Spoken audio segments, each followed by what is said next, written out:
So it happened after this that David inquired of the Lord, saying, Shall I go up into one of the cities of Judah? And the Lord said to him, Go up. David asked, Where shall I go? And he said, To Hebron. So David went up there to Hebron, with his 2 wives also, Ahinoam of Jezreel, and Abigail, the widow of Nabal of Carmel in Judah. And David brought up his men who were with him, each one with his household, and they lived in the cities of Hebron. Then the men of Judah came, and there they anointed David king over the house of Judah. Then they told David, It was the men of Jabesh Gilead who buried Saul. So David sent messengers to the men of Jabesh Gilead, and said to them, May you be blessed by the Lord, because you showed this graciousness and loyalty to Saul your Lord, king, and buried him. Now may the Lord show loving kindness and truth and faithfulness to you. I too will show this goodness to you, because you have done this thing. So now, let your hands be strong and be valiant, for your lord Saul is dead, and also the house of Judah has anointed me king over them. Now Saul's cousin Abner, the son of Ner, commander of Saul's army, had taken Ish-bosheth, the son of Saul, and brought him over to Mahanaim. He made him king over Gilead, over the Asherites, over Jezreel, over Ephraim, over Benjamin, even over all Israel, except Judah. Ish-bosheth, Saul's son, was 40 years old when he became king over Israel, and he reigned for 2 years. But the house of Judah followed David. And the time that David was king in Hebron over the house of Judah was 7 years and 6 months. Now Abner the son of Ner, and the servants of Ish-bosheth the son of Saul, went out from Mahanaim to Gibeon. Joab, David's nephew, the son of Zeruiah, and the servants of David also went out, and met them by the pool of Gibeon. They sat down, with one group on one side of the pool, and the other group on the other side of the pool. Then Abner said to Joab, Let the young men now stand, and have a contest before us. And Joab said, Let them stand. So they stood up and went over by number, 12 for Benjamin and Ish-bosheth the son of Saul, and 12 of the servants of David.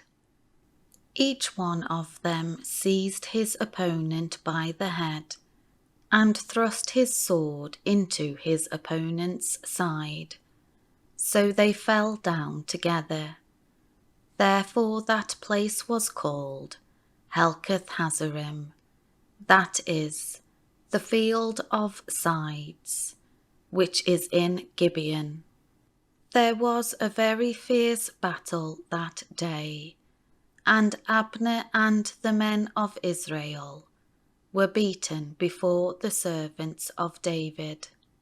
3 sons of Zeruiah, the half-sister of David, were there, Joab, Abishai, and Asahel.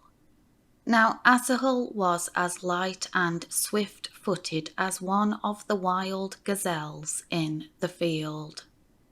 Asahel pursued Abner, and did not turn to the right or to the left, as he followed him. Then Abner looked behind him and said, "Is that you, Asahel?" He answered, "It is I." So Abner said to him, "Turn to your right or to your left, and grab one of the young men, and take his armor for yourself."